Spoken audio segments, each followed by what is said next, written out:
ಎಲ್ಲ ವೀಕ್ಷಕರೆಲ್ಲರೂ ಆಗಿದ್ದೀರ. ನಾನಂತೂ ತುಂಬ ಚೆನ್ನಾಗಿದ್ದೀನಿ. ಸೊ ಇವತ್ತಿನ ವೀಡಿಯೋದಲ್ಲಿ ರೆಸಿಪಿ ಏನಂತ ನಿಮಗೆ ನೋಡ್ತಾರೇ ಗೊತ್ತಾಗ್ತಾ ಇರುತ್ತೆ. ಸೊ ವೀಡಿಯೋ ಸ್ಟಾರ್ಟ್ ಮಾಡೋಕ್ಕೂ ಮುಂಚೆ ನನ್ನ ಚಾನಲ್ ಏನು ಯಾರು ಸಬ್ಸ್ಕ್ರೈಬ್ ಮಾಡಿದರೆ ಸೊ ಮೊದಲು ಲೈಕ್ ಮಾಡಿ, ಶೇರ್ ಮಾಡಿ, ಕಮೆಂಟ್ ಮಾಡಿ, ಹಾಗೆ ಸಬ್ಸ್ಕ್ರೈಬ್ ಮಾಡ್ಕೊಳ್ಳಿ. ವೀಡಿಯೋ ಫುಲ್ ವಾಚ್ ಮಾಡಿ, ಸ್ಕಿಪ್ ಮಾಡೋಕ್ಕೆ ಹೋಗಬೇಡಿ.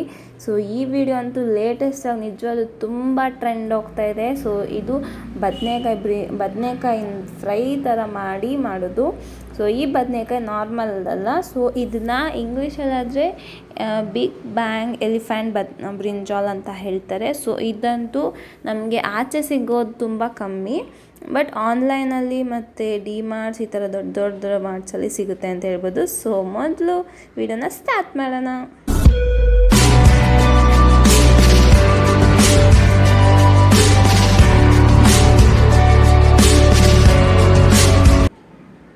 ಇಲ್ಲಿ ನೋಡಿ, ಬ್ರಿಂಜಾಲ್ ಬದನೆಕಾಯಿ ಅನ್ನೋದು ಈ ರೀತಿ ದೊಡ್ಡದಾಗಿ ತುಂಬ ದಪ್ಪವಾಗಿ ಇರುತ್ತೆ. ಸೊ ನಾವು ನಾರ್ಮಲಾಗಿ ತೊಗೊಂಬರೋದು ಚಿಕ್ಕದಾಗಿರುತ್ತೆ. ಸೊ ಇದು ದೊಡ್ಡ ಬ್ರಿಂಜಾಲು, ದೊಡ್ಡ ಬದನೆಕಾಯಿ ಅಂತ ಹೇಳ್ಬೋದು. ಸೊ ಇದು ನಿಮಗೆ ಆನ್ಲೈನಲ್ಲಿ ಅವೈಲೇಬಿಲಿಟಿ ಇರುತ್ತೆ.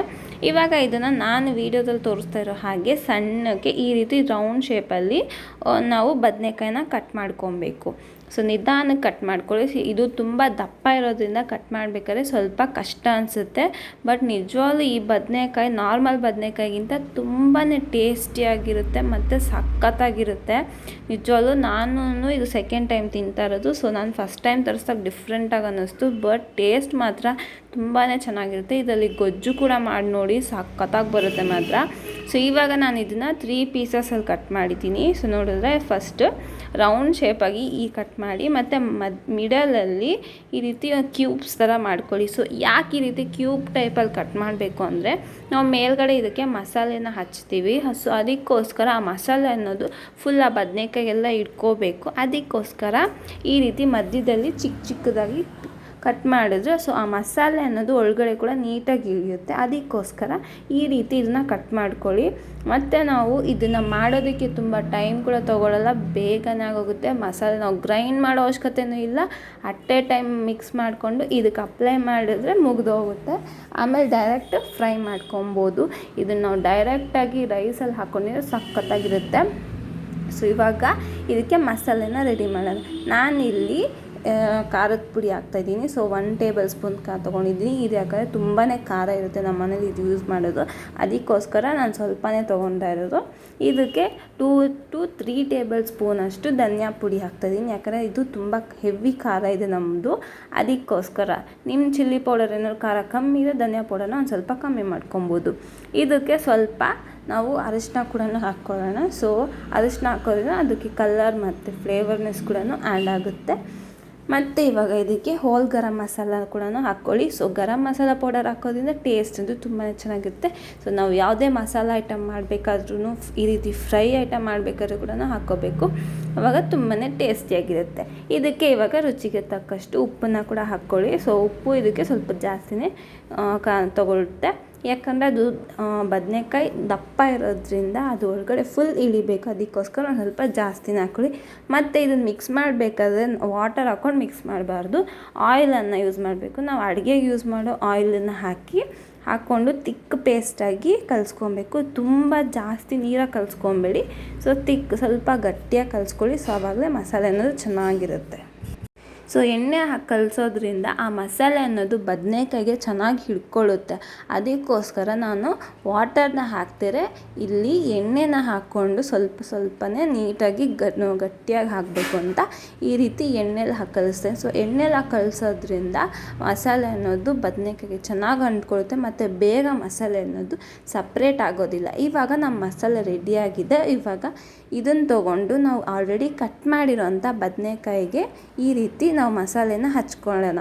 ಸೊ ನೋಡಿದ್ರೆ ಈ ರೀತಿ ಮಸಾಲೆನ ಫಸ್ಟು ಮೇಲೆ ಫಸ್ಟು ಒಂದು ಕೋಟಿಂಗ್ ನೀಟಾಗಿ ಹಚ್ಚಿ, ಆಮೇಲೆ ಇದನ್ನು ರಿವರ್ಸ್ ಮಾಡಿ ಇನ್ನೊಂದು ಕಡೆ ಕೂಡ ಇದನ್ನ ಚೆನ್ನಾಗಿ ಹಚ್ಚಬೇಕು. ನಾವಿವಾಗ ಯಾವ ರೀತಿ ಫಿಶ್ನ ಮ್ಯಾರಿನೇಟ್ ಮಾಡೋಕ್ಕೆ 2 ಕಡೆನೂ ಅಪ್ಲೈ ಮಾಡ್ತೀವಿ ಮಸಾಲೆನ, ಆ ಥರ ಇದಕ್ಕೂ ಚೆನ್ನಾಗಿ ಮಸಾಲೆಯನ್ನು ಅಪ್ಲೈ ಮಾಡಬೇಕು. ಸೊ ಫಸ್ಟ್ ಮಸಾಲೆನ ಚೆನ್ನಾಗಿ ಅಪ್ಲೈ ಮಾಡಿ ಇದನ್ನ ಒಂದು 5 ಮಿನಿಟ್ಸ್ ಮ್ಯಾಗ್ನೇಟ್ ಆಗೋಕ್ಕೆ ಬಿಟ್ಟರೆ ಸಾಕು. ಇವಾಗ ನೆಕ್ಸ್ಟ್ ಇನ್ನೊಂದು ಪೀಸ್ಗೂ ಅಷ್ಟೇ ತೊಗೊಂಡು ಈ ಮಸಾಲೆನ ಚೆನ್ನಾಗಿ ಅಪ್ಲೈ ಮಾಡಿ ನಾವು ಎಣ್ಣೆ ಹಾಕಿ ಮಿಕ್ಸ್ ಮಾಡಿರೋದ್ರಿಂದ ಈ ಮಸಾಲೆ ಅನ್ನೋದು ಚೆನ್ನಾಗಿ ಅಂಟ್ಕೋತಾ ಇದೆ. ಅದೇ ನಾವು ನೀರು ಹಾಕಿದ್ರೆ ಆ ಮಸಾಲೆ ಅನ್ನೋದು ಸ್ವಲ್ಪ ಬೇಗ ಅಂಟ್ಕೊಳ್ಳಲ್ಲ ಮತ್ತು ಕೆಳಗಡೆ ಬಿದ್ದು ಹೋಗ್ಬಿಡುತ್ತೆ ಅಥವಾ ಚೆನ್ನಾಗಿ ಸ್ಪ್ರೆಡ್ ಆಗಲ್ಲ. ಅದಕ್ಕೋಸ್ಕರ ಆಯಿಲನ್ನು ಹಾಕ್ಕೊಂಡು ಮಿಕ್ಸ್ ಮಾಡಿರೋದು. ಸೊ ಮಸಾಲೆಯನ್ನು ಮಿಕ್ಸ್ ಮಾಡ್ಕೊಬೇಕಾದ್ರೆ ವಾಟರ್ನಂತೂ ಹಾಕ್ಕೊಳ್ಳೋಕೆ ಹೋಗಬೇಡಿ. ಇವಾಗ ಇನ್ನೊಂದು ಪೀಸ್ ಇದೆ, ಇದಕ್ಕೂ ಕೂಡ ಅಪ್ಲೈ ಮಾಡಿಬಿಡೋಣ. ಸೊ ನೋಡಿದ್ರೆ ಈ ರೀತಿ ಇದನ್ನು ಅಪ್ಲೈ ಮಾಡಿಕೊಂಡು ಒಂದು 5 to 10 ಮಿನಿಟ್ಸ್ ಪಕ್ಕದಲ್ಲಿ ಇಟ್ಬಿಡೋಣ. ಸೊ ಆವಾಗ ಮ್ಯಾಗ್ನೆಟ್ ಆದರೆ ಚೆನ್ನಾಗಿ ಆ ಮಸಾಲೆ ಎಲ್ಲ ಒಳಗಡೆ ಹಿಡಿಯುತ್ತೆ ಮತ್ತು ಸಖತ್ತಾಗಿ ಟೇಸ್ಟ್ ಬರುತ್ತೆ. ನಿಜವಾಗ್ಲೂ ನಾನಂತೂ ಮಾಡಿ ತಿಂದಮೇಲೆ ನಂಗೆ ಗೊತ್ತಾಯಿತು ಎಷ್ಟು ಚೆನ್ನಾಗಿದೆ ಅಂತ. ನಿಜವಾಗ್ಲೂ ಇನ್ನೊಂದು ಪ್ಲೇಟ್ ತಿನ್ನಬೇಕು ಅಂತಲೇ ಅನಿಸುತ್ತೆ, ಅಷ್ಟು ಸಖತ್ತಾಗಿತ್ತು. ಅದಕ್ಕೆ ನಾನು ಮತ್ತೆ ಇನ್ನೊಂದು ಸರ್ತಿ ಕೂಡ ಮಾಡಿ ತಿಂದೆ. ಸೊ ನಿಜವಾಗ್ಲೂ ಸಖತ್ತಾಗಿತ್ತು ಟೇಸ್ಟ್ ಅಂತೂ. ನನಗಂತೂ 3 ಪೀಸಸ್ ಅಲ್ಲ 4 ಪೀಸಸ್ ಅಂತೂ ಹಾಕ್ಕೊಂಡು ತಿಂದೆ ಸೆಕೆಂಡ್ ಟೈಮ್ ಮಾಡಿದಾಗ. ಸಖತ್ತಾಗಿತ್ತು. ನೀವು ಕೂಡ ಇದೇ ರೀತಿ ಪದೇ ಮಾಡ್ಕೊಂಡು ತಿಂತೀರ. ಮತ್ತು ಮನೇಲಿ ಏನೂ ಐಟಮ್ಸ್ ಇಲ್ಲ ಅಂದಾಗ ಈ ರೀತಿ ಬದನೇಕಾಯಲ್ಲಿ ಮಾಡ್ಕೊಂಡು ತಿಂದ್ರೂ ಅಷ್ಟೇ ಸಖತ್ತಾಗಿರುತ್ತೆ. ಮತ್ತು ಇದಕ್ಕೆ ಜಾಸ್ತಿ ಐಟಮ್ಸ್ ಕೂಡ ಬೇಕಾಗಿಲ್ಲ ಮತ್ತು ಟೈಮ್ ಕೂಡ ಅಷ್ಟೇ ಬೇಗನೆ ಹಾಕಿಬಿಡುತ್ತೆ. ಅದಕ್ಕೋಸ್ಕರ ಇದನ್ನು ಈ ರೀತಿ ಟ್ರೈ ಮಾಡಿ. ಸೊ ನೋಡಿದ್ರೆ ನಾನೆಲ್ಲ ನೀಟಾಗಿ ಮಸಾಲೆನ ಚೆನ್ನಾಗಿ ಇದಕ್ಕೆ ಅಪ್ಲೈ ಮಾಡಿದ್ದೀನಿ, ಹಚ್ಚಿದ್ದಾಯಿತು. ಎಷ್ಟು ಕಲರ್ಫುಲ್ಲಾಗಿದೆ. ಈ ಮಸಾಲೆ ಕೂಡ ಅಷ್ಟೇ ಒಳ್ಳೆ ಸ್ಮೆಲ್ ಬರ್ತಿದೆ, ಫ್ರಾಗ್ರೆನ್ಸ್ ಅಂತೂ ಸಖತ್ತಾಗಿದೆ. ಇವಾಗ ನಾವು ಇದಕ್ಕೆ ಒಂದು ತವ ಇಟ್ಕೊಳ್ಳೋಣ. ಸೊ ಒಂದು ತವಾನ ಇಕ್ಕಿ ಅದು ಹೀಟ್ ಆಗಬೇಕು. ಸೊ ಹೀಟ್ ಆದಮೇಲೆ ನಾವು ಆಲ್ರೆಡಿ ಹಚ್ಚಿರೋವಂಥ ಬದನೆಕಾಯಿದು ಇದ್ರ ಮೇಲೆ ಹಾಕಿ ಸ್ವಲ್ಪ ಆಯಿಲ್ ಹಾಕ್ಕೊಂಡು 2 ಸೈಡ್ಸೂ ಚೆನ್ನಾಗಿ ಫ್ರೈ ಮಾಡ್ಕೊಬೇಕು. ಲೈಕ್ ನೀವು ಫಿಶ್ ಫ್ರೈನ ತವಾ ಮೇಲೆ ಹೇಗೆ ಫ್ರೈ ಮಾಡ್ತೀರಾ ಆ ರೀತಿ ಫ್ರೈ ಮಾಡ್ಕೊಳ್ಳಿ. ಒಂದು ವೇಳೆ ನೀವು ಇದನ್ನು ಗ್ರೇವಿಯಲ್ಲಿ ಮಾಡಬೇಕು ಅಂತ ಅಂದ್ಕೊಂಡ್ರೆ ಆ ಮಸಾಲೆ ಇನ್ನೊಂದು ಸ್ವಲ್ಪ ಜಾಸ್ತಿ ಹಾಕ್ಕೊಂಡು ಮಾಡಿ. ಸೊ ಅದು ಗ್ರೇವಿಲೇ ಬರುತ್ತೆ. ಇಲ್ಲ ಫ್ರೈಗೆ ಮಾಡ್ಕೋತೀರ ಅಂತಂದರೆ ಈ ರೀತಿ ಮಾಡಿ ತವಾ ಮೇಲೆ ಸಖತ್ತಾಗಿರುತ್ತೆ. ಬಟ್ ನಾನು ಹೇಳ್ತಿದ್ದೀನಿ ನೋಡಿ, ಗ್ರೇವಿಗಿಂತ ಈ ರೀತಿ ಫ್ರೈ ಮಾಡ್ಕೊಂಡು ತಿಂದರೆ ಎಷ್ಟು ಚೆನ್ನಾಗಿರುತ್ತೆ ಅಂದರೆ ನಿಜವಲ್ಲೂ ಮನೇಲೆಲ್ಲರೂ ಇಷ್ಟಪಟ್ಟು ತಿಂತಾರೆ. ಆ ರೀತಿ ಇರುತ್ತೆ. ಮತ್ತೆ ಮಾಡ್ಕೊಂಡು ತಿಂತೀರ. ಇವಾಗ ಇದು ನೋಡಿ ಸ್ವಲ್ಪ ಹೀಟ್ ಆಗಿದೆ. ಸೊ ಫಸ್ಟು ಒಂದು ಸೈಡ್ ಚೆನ್ನಾಗಿ ಫ್ರೈ ಮಾಡೋಣ. ಆಮೇಲೆ ನೆಕ್ಸ್ಟು ಇನ್ನೊಂದು ಸರ್ತಿ ತಿರುಗಿಸ್ಕೊಂಡು ಇನ್ನು 2 ಕಡೆಯೂ ಫ್ರೈ ಮಾಡ್ಕೊಬೇಕು. ಸೊ 2 ಕಡೆಯೂ ಫ್ರೈ ಆದರೆ ಪರ್ಫೆಕ್ಟಾಗಿ ನಮಗೆ ಇದು ರೆಡಿಯಾಗಿ ಹೋಗ್ಬಿಡುತ್ತೆ. ಇದಕ್ಕೆ ಸ್ವಲ್ಪನೇ ಆಯಿಲನ್ನು ಹಾಕ್ಕೊಂಡು ಫ್ರೈ ಮಾಡ್ಕೊಳ್ಳಿ. ಸೊ ಇವಾಗ ಫಸ್ಟ್ ಒಂದು ಸೈಡ್ ಫ್ರೈ ಆಗಿದೆ, ಇನ್ನೊಂದು ಸೈಡನ್ನ ಇವಾಗ ನಾನು ತಿರುಗಿಸ್ತಾ ಇದ್ದೀನಿ. ಸೊ ನನಗಂತೂ ಮಾಡ್ತಾಯಿದ್ರೆ ಏನಪ್ಪ ಇದು ಒಳ್ಳೆ ಫಿಶ್ ಥರ ಅನ್ನಿಸ್ತಿದೆ ಅಂತ ಅನ್ನಿಸ್ತು. ಲೈಕ್ ನಾವು ಫಿಶ್ ತವಾದನ್ನ ಇದೇ ರೀತಿಲಿ ಫ್ರೈ ಮಾಡ್ತೀವಲ್ಲ, ಸೊ ಅದಕ್ಕೆ ಹಾಗೆ ಅನ್ನಿಸ್ತು. ಮತ್ತು ಸ್ವಲ್ಪ ಎಲ್ಲ ಆಯಿಲೆಲ್ಲ ಹಾಕಿ ಇನ್ನೊಂದು ಸ್ವಲ್ಪ ಚೆನ್ನಾಗಿ ಫ್ರೈ ಮಾಡೋಣ. ನಿಜವಾಗ್ಲೂ ಫ್ರೈ ಮಾಡ್ತಾಯಿದ್ರೆ ಆ ಸ್ಮೆಲ್ ಎಷ್ಟು ಚೆನ್ನಾಗಿ ಬರ್ತಿತ್ತು ಅಂದರೆ ಹಂಗೆ ತಿಂದ್ಬಿಡೋಣ ಅಂತ ಅನ್ನಿಸ್ತಿತ್ತು. ಬಟ್ ಫುಲ್ ಆಗೋ ತನಕ ವೆಯ್ಟ್ ಮಾಡೋಣ ಅಂದ್ಬಿಟ್ಟು ಸೈಲೆಂಟಾಗಿದ್ದೆ. ಸೊ ಆಮೇಲೆ ಮತ್ತೆ ಇನ್ನೊಂದು 2 ಮಿನಿಟ್ಸ್ ಆದಮೇಲೆ ಅದನ್ನು ಇನ್ನೊಂದು ಸರ್ತಿ ಟರ್ನ್ ಮಾಡಿ ಮತ್ತೆ ಫ್ರೈ ಮಾಡಿ. ಫಸ್ಟ್ ಇದನ್ನು ಒಂದು 5 to 10 ಮಿನಿಟ್ಸ್ ಚೆನ್ನಾಗಿ ಫ್ರೈ ಮಾಡ್ಕೊಬೇಕು. ಜಾಸ್ತಿ ಫ್ರೈ ಆಗಬೇಕು, ಇಲ್ಲಾಂದರೆ ಒಳಗಡೆ ಕೂಡ ಆ ಮಸಾಲೆ ಇಲ್ದಿರೋದು ಕುಕ್ ಆಗಬೇಕು. ಅದಕ್ಕೋಸ್ಕರ ಈ ರೀತಿ ಆಯಿಲ್ ಹಾಕ್ಕೊಂಡು ಚೆನ್ನಾಗಿ ಫ್ರೈ ಮಾಡ್ಕೊಳ್ಳಿ. ಜಾಸ್ತಿ ಏನಿಲ್ಲ 5 ಮಿನಿಟ್ಸ್ ಸಾಕು. ಸೊ ನೋಡಿದ್ರೆ ಈ ರೀತಿ ಮೇಲ್ಗಡೆನೂ ಚೆನ್ನಾಗಿ ಅದಕ್ಕೆ ಆಯಿಲ್ ಅಪ್ಲೈ ಮಾಡಿದರೆ ಒಳಗಡೆ ಹಿಡಿಯುತ್ತೆ ಮತ್ತು ಆ ಮಸಾಲೆ ಕೂಡ ಆಯಿಲ್ ಇಳಿದಾಗ ಬೇಗನೆ ಫ್ರೈ ಆಗೋಗ್ಬಿಡುತ್ತೆ.